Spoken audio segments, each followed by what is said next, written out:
Hi, I'm James Shillinglaw, and I'm here with Mark Nolan, who is the general manager of a wonderful property in Ireland, Dromoland Castle. Now, I've been to Dromoland many years ago, and we're going to get an update on what's going on the property from Mark, as well as obviously the big question, how everyone has been surviving through this crisis. We're going to find out about all that and more on Insider Travel Report. Now, first of all, Mark, how are you and where are you? In fact, you already told me, and I have actually been in that restaurant. You were in your restaurant at the castle, correct? That's correct. I'm in the Earl of Thomond restaurant. We had the team in earlier today mapping out 1 metre and 2 metre distances. We're hoping they're going to reduce the current 2 metre to 1 metre, because if they don't, we're going, this whole restaurant that you see, this is one half of it. The other half will accommodate about 24 diners. So, oh, well, yeah. So hopefully they'll do that and different. And let's talk about the impact of the coronavirus. First of all, in Ireland as a whole, how did it hit Ireland, and how are you emerging from it? We introduced very severe lockdowns right away. The government pretty well from the 18th of March. Within a week, we had serious lockdowns that have lasted pretty well. For the last 3 months. It's been very severe, and I think we will come out seen as being a race that, although it's counterintuitive not to shake hands and hug and kiss and do all that, that we've been quite disciplined. We've got pretty dramatic results, touch wood. Our death rate is down to very, very low, like 2s and 3s a day, and our occurrence rate is down for the last 4 days below double digits. So that's a great indicator to everybody. It was very tough because, as I say, it's not natural for us not to want to talk and meet.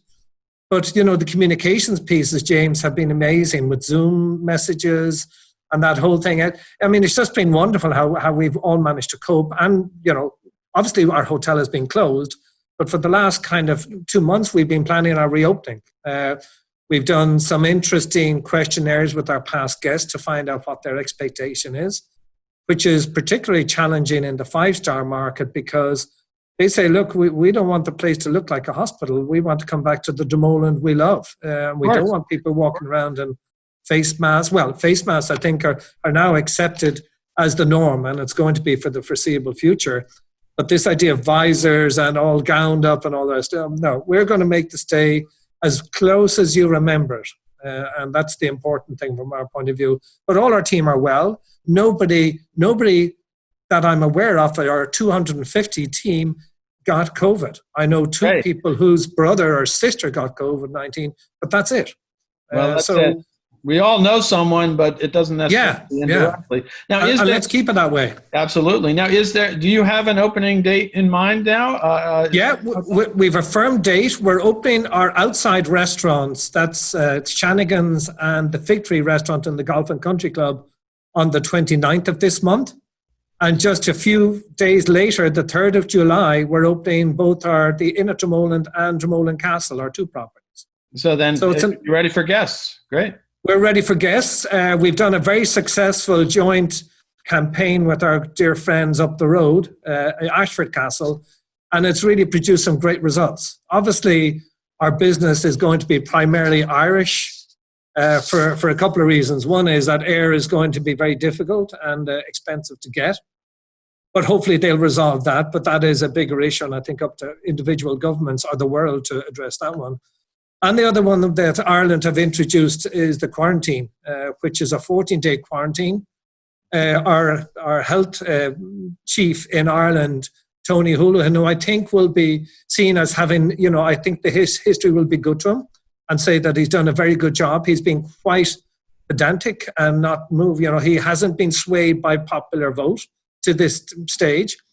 And he's saying, look, 2 meters is important. So that's the one thing he's saying. But he's saying, I'm going to look at this. I'm going to look at best practice throughout the world, and we're going to come up with the conclusion in the next 7 to 10 days. Great. So that's great. So you like Great Britain, which I think the 14-day quarantine just started. Ireland has a similar quarantine policy as well for people coming from abroad, correct?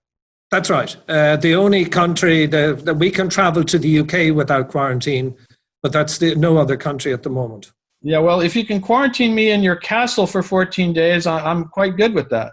Yeah, no, and do you know what, James? You haven't been the first person to suggest that. They first ask, how's your golf course? Will your spa be open? Is your gym open? And then they say, okay, 14 days, look, life's tough. I can figure out something to do for 14 days at Dromoland, absolutely.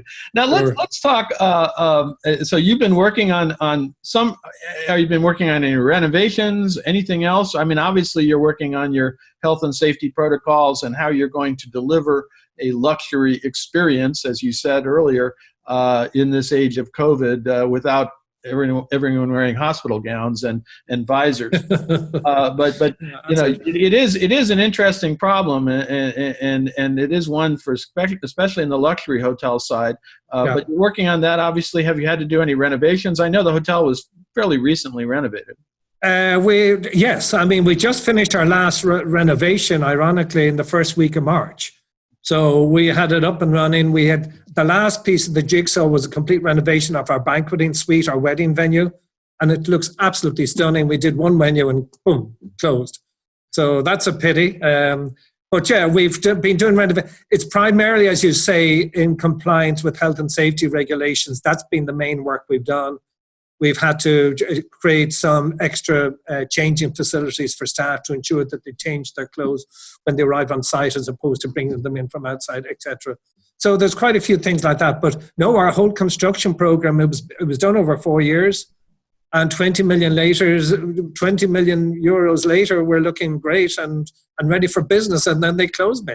Oh, it's a cruel fate. In fact, most of us, we were all looking at a year, 2020 was supposed to be a banner year for travel and tourism, especially here in the U.S. And, Oh, absolutely. I mean, our advanced reservations, everything was looking absolutely wonderful. And,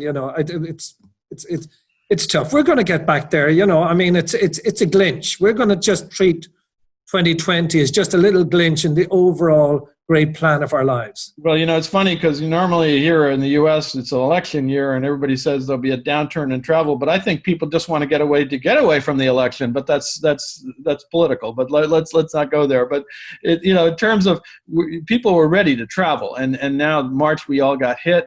And now we're starting to emerge. And you mentioned that we do have the quarantine. Is there any sense of when borders might open, especially for travelers from the U.S. to Ireland? Well, I think, James, there's a suggestion too that there's a very advanced test that's quite expensive. I think it's about 200 euros that people could go, and they're trying to work out, is that acceptable that they could replace the quarantine with 200 euros? Because quite honestly, I'd nearly pay the 200 euros myself for any customers coming my way. So I don't think that's a stumbling block for people coming to Ireland. If you're making that commitment to come to Ireland and stay in castles, 200 euros is not going to upset the apple cart on your decision, I feel. So hopefully that will get a package price with the throw in the test. Throw in the test. I'm not gonna pay for your return journey if your temperature's over 38.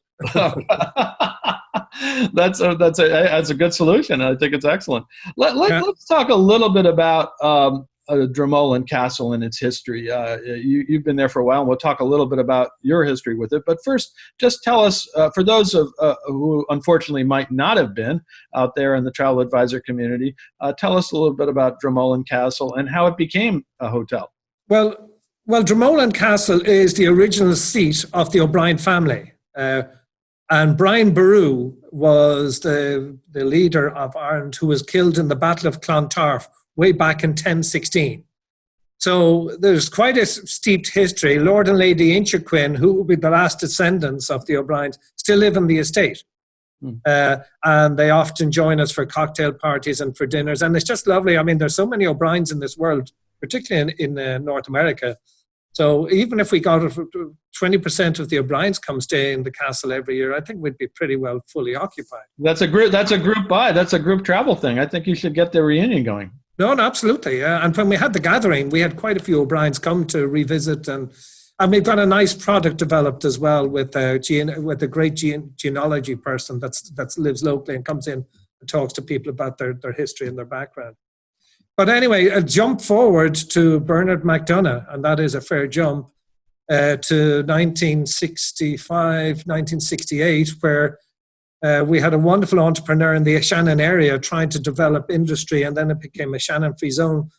But he met this very wealthy Virginian, Bernard McDonough, and he hijacked him one day and brought him to see the castle. And he said, this would make a fabulous hotel for guests. You've got to consider this. So he went away, Bernard went away, he thought about it, and this man kept after him. And anyway, finally he bought it and converted it into a 73-bedroom hotel.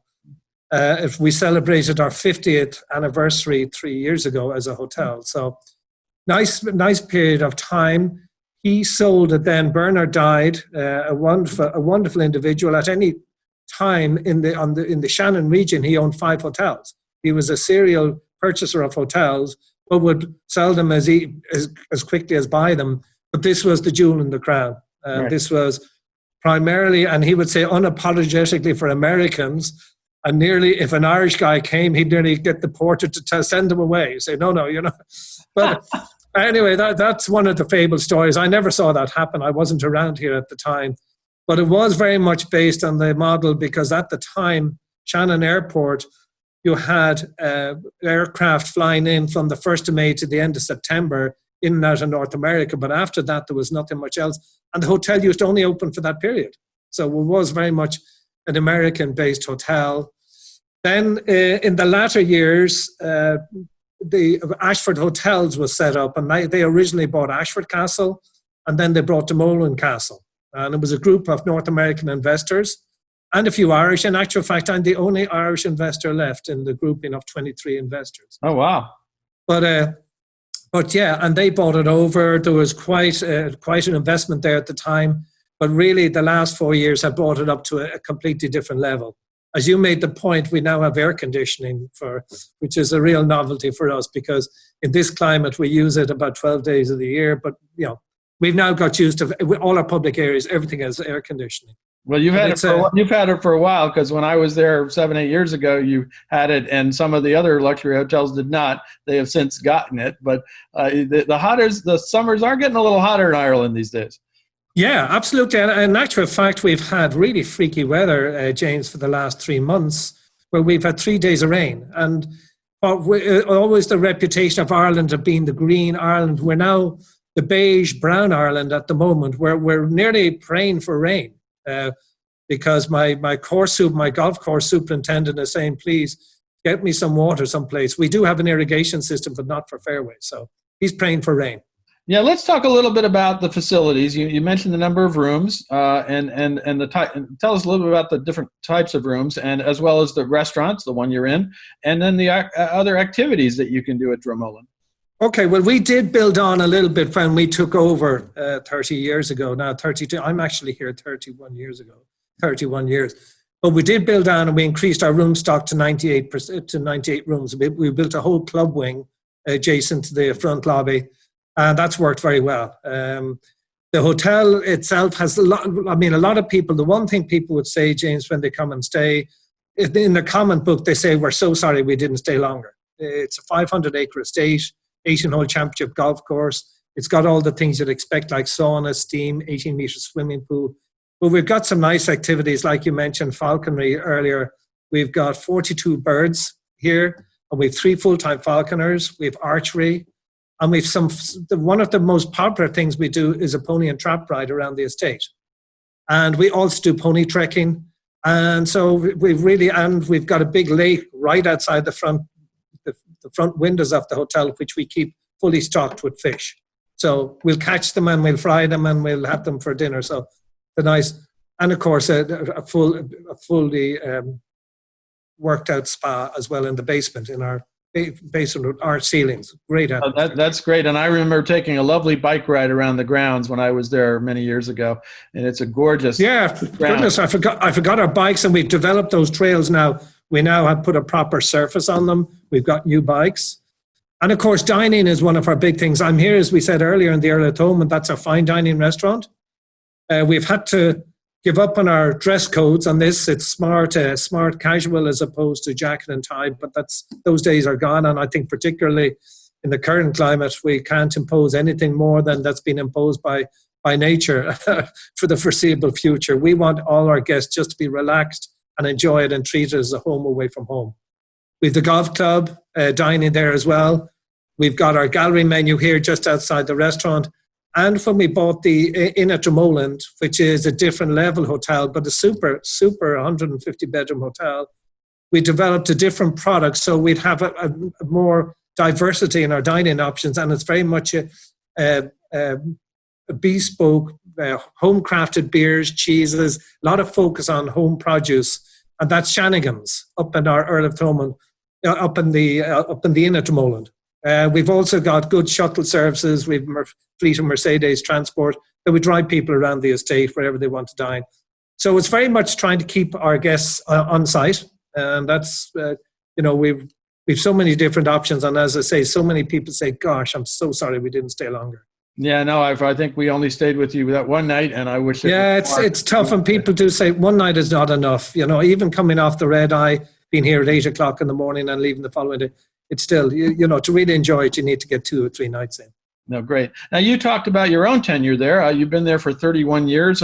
Talk us a little bit about how you got to Dromoland and how you got, to be GM in the first place, and obviously how you fell in love with the place. Well, I suppose it's easy to fall in love with castles. It's, the whole romantic nature, albeit that we're a very practical business where, it's not all about romance, but we hope it's all about romance for our customers. But I was at the time, I haven't had a huge, a lot of my hoteling colleagues have worked in 8 or 10 places. I really haven't. In actual fact, I'm 60 years of age. So being here at 31, it takes me back a bit. But before that, I was in what I always perceive, even though we're not, is our sister hotel, Ashford Castle. I was a deputy GM to Rory Murphy, who's one of the great legends of the hospitality industry, up there with kind of Toddy O'Sullivan's, Michael Governy's, P.V. Doyle. So he taught me everything I know, and it was great. And just taught me the whole thing about mine host. We're very much a mine host kind of operation, albeit that it's moved on a little bit from there. We now have a lot more kind of technical strengths in our team, and just kind of reevaluating our product the whole time, making sure we're not only keeping up with our peer set, but maybe creating some new opportunities, because it is a competitive industry. Ireland has not seen anything like the investment, particularly at a 5-star level, forever in its history. So certainly 5-star Ireland has seen between Adare and Ashford and of course Doonbeg. There's so much investment at the Marion Hotel. There's these super properties. So it's really a great venue for a 5-star stay, and particularly for a castle stay. No, it's great, and it's a wonderful. And I have been to Ashford as well, and the Marion, and they're amazing properties. And but you were actually my first trip to Ireland, believe it or not, and goodness, which was there's many viewers of ours will remember Brian Stack of CAA Tours, and Brian kept saying, "When are you going to go to Ireland? When are you going to go to? If you get to Ireland, let me to take you around." And so he did, and he got me stays at Ashford, at Dromoland, and I think one night in Galway. And I'm sure he got you to stay a little late in some pubs some nights as well. Brian was always a good man. We won't talk about that too much, but that was certainly one of the goals. Was Simon a pub.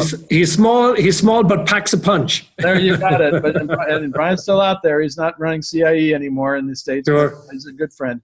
How can travel advisors here in the U.S. best position themselves now to start selling Dromoland to their clients as we emerge from this crisis?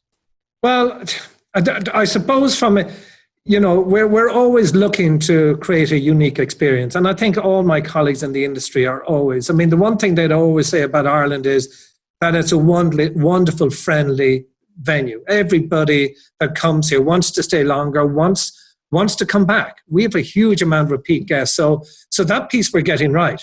I suppose in the current climate, the message that we would say is we are taking every possible step to ensure the safety of their guests when they leave, because we understand the commitment that a guest is making to leave the comfort of their own home that they have felt secure in for a number of months to come and visit a strange country maybe, And so we are taking every step to ensure that, to make that as seamless as possible. There are a few obstacles in place. We kind of touched on those, like the quarantine and air, even though, James, American and United are flying some levels of service from this coming July into Dublin. So that will improve the access point. The quarantine point we're very eager to address, and we have been very vociferous with the government to see if we could get some alternative to that. And they are examining the prospect of a test that would be done on your arrival. It takes an hour. It's $200 or euros, I'm not sure. And you're free to go. So that would make that so much easier. But certainly the whole experience, and all my colleagues we're working on trying to, the catch from our point of view is that we need to ensure that we deliver on the experience that people want to come and see at the castle, but also feel secure that we're complying with all the legislation that's in place and a little bit more. So that's really the offering we have. And so far it's been, as you know, 60 to 70% of my business on any given year is North American. So they love it. We love them. And I think it's a wonderful relationship that we've enjoyed with the North American traveler for so many years. I know it's going to be back very quickly. Well, we all hope that, and as you said, it's a place that you need to return to. It's a place you have to spend a longer time in, and I know many of my travel advisor friends love booking Dromoland and love Ireland. I was late to the game, I will admit, and I've now been 2 or 3 times to Ireland, and I definitely want to come back. And really would love to come back and see you at Dromoland live, and we can stop doing these Zooms. Absolutely. And just see Ireland once again, whether it's getting a little brown or not. But when I was there last time, it was definitely a hot Irish summer. But Mark, I want to thank you for taking the time. Well, a pleasure. Tell us all about what's going on with Dromoland now during this crisis and as we emerge. And again, I'm available to do the 14-day quarantine as long as you just get a closet is fine, somewhere where just somewhere where I can be isolated, as long as I get walks during the day out in the green, right? James, you will definitely get walks. My 60th birthday present was a golden retriever, a Springer Spaniel. Golden retriever, and I'm walking, so I'll give her to you to walk every couple of, if you want to do that. Anyway, thank you. That's a deal. Listen, it's a pleasure talking with you, James, and thank you so much for the opportunity to have a chat. I'm James Shillinglaw, and this is Insider Travel Report.